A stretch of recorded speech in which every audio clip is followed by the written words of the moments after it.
बिस्मिल्लाहिर्रहमानिर्रहीम। भाइयों, बुजुर्गों, दोस्तों,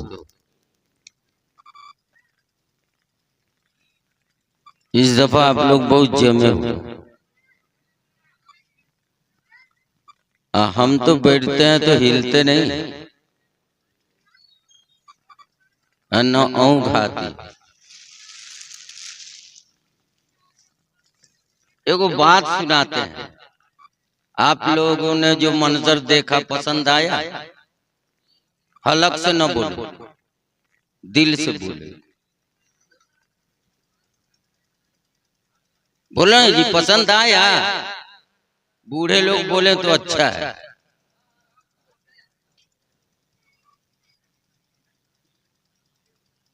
हमको कितना पसंद आया बात तो नहीं समझ में आती। हम कितना बतावे? बहुत बहुत बहुत बहुत बहुत पसंद है, मगर इससे कोई हासिल नहीं है। हम आपको एक रिवायत सुनाते हैं हदीस की। हदीस में आया है कि एक आदमी मुसाफिर बनके अपने ऊंट पर अपना सामान लादा, ऊंट पर बैठ करके चला। बहुत दूर जाने के बाद एक मैदान आया, किनारे किनारे जंगल और बीच में खुला मैदान। लेकिन ये बेचारा घबराया, अरे इसमें तो साया हासिल करने के लिए कोई पेड़ ही नहीं है। लेकिन और आगे चला तो देखा कि उसी मैदान में एक हरियाला घनेरा फैला हुआ पेड़ है। तो ऊंट से उतरा, सामान ऊंटे पर रहने दिया, ऊंट बैठ गया और ये जड़ के ऊपर सर रख करके लेट गया। अब जो थोड़ी देर के बाद उठा था, अरे न सामान है न ऊंटे है, सब लोग। अब क्या होगा? जाहिर बात है, इतनी दूर आप चले गए मैदान में, ना आदमी ना आदमजाद, न कोई घर न मकान, न कोई पीने का कुआं, न पाइप। जमाने तो पाइप से भी नहीं किया।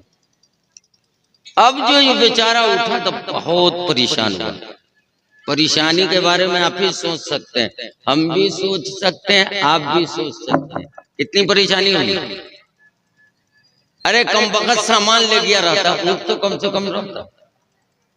अब ऊंट की आदत इतनी बदमाशी की है, उसके नकील को अगर मूसा को पकड़ा दीजिए तो मूसा जैसे जैसे नकील लेके चलेगा, ऊंट भी उसके साथ चलेगा। रे बेवकूफ, एगो बुढ़वा धोती वाला तोरा ही रहलो माली, तो उसको नहीं देखा, चूहा ले गया तो भाग गया। अल्लाह ताला जल्ल शानू ने एक मिसाल दिया, समझे? तो उसने सोचा कि अब तो हिलाक होना ही है, थोड़ा और आराम कर लेते हैं, उसके बाद घर की तरफ रास्ता ले लेंगे। वो बेचारा फिर जड़ पर सर को रख के सो। फिर थोड़ी घबराहट रहती है तो उसमें नींद आती है बड़ी। बोलो ना रुमाल वाले, तो सब बिल्ला मिला, हमरे सब किल्ला मिले। देखा बात समझ में आई कि नहीं आई? जब उठा तो देखा भी आए नहीं, उसी जगह पर ऊंट माए सामान के बैठा हुआ है। समझ में आया?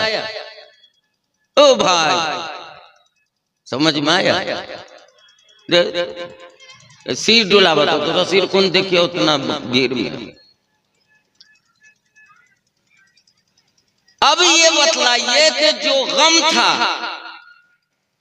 जो गम था और परेशानी थी, उसके बाद फिर ऊंट मिल गया तो खुशी की कोई इंतहा रहेगी? तो तू सब बोलो ना, कर न बोलिए तो हम चुपचाप बैठे। अरे बोलिए ना, खुदा के बंदे, खुशी की इंतहा रहेगी?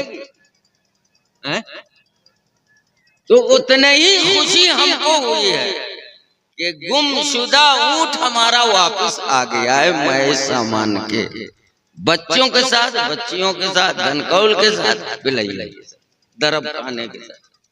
नहीं, ये मिसाल दरअसल हदीस में इसलिए आई है कि बंदा जब दुआ करता है, बंदा जब दुआ करता है और तौबा करता है तो अल्लाह ताला जल्ल शानुहू को उतनी ही खुशी होती है जितनी खुशी मुसाफिर को ऊंट मिल जाने के बाद।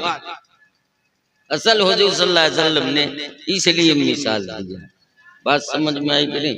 तो हमने भी बहुत खुशी महसूस किया। हम तो कभी तबसरा करते नहीं हैं, कभी भी कहीं भी प्रोग्राम होता है, लेकिन मजबूरन जबरन तबसरा करना पड़ा। माशाअल्लाह लड़कियों में अगर तालीम हो जाए तो हमारे तबलीगी जमात वाले भाई को क्या कहते हैं, मर्द पढ़ा फर्द पढ़ा। मदरसे में बकरी जाती है चंदे में, कै गो है जी? 2 गो है। तो हम लोग क्या लिखते हैं? 2 फर्द 1 फर्द न समझ। तो अल्लाह के रसूल सल्लल्लाहु अलैहि वसल्लम के इस वाक़ये से पता लगा कि हमको बहुत खुशी। तो तबलीगी जमात वाले कहते हैं मर्द पढ़ा,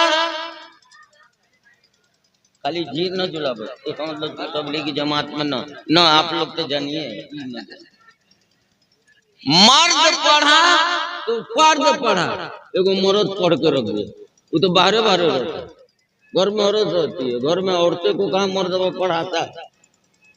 अब मुफ्ती साहब आपके बच्चों को पढ़ा रहे हैं, तालीम हो जाएगी, तालीम आम हो जाएगी, हर घर में तालीम की गूंज होगी, तो जाहिर बात है कुछ न कुछ तो बताइए करेगा। बात समझ में आई कि नहीं आई?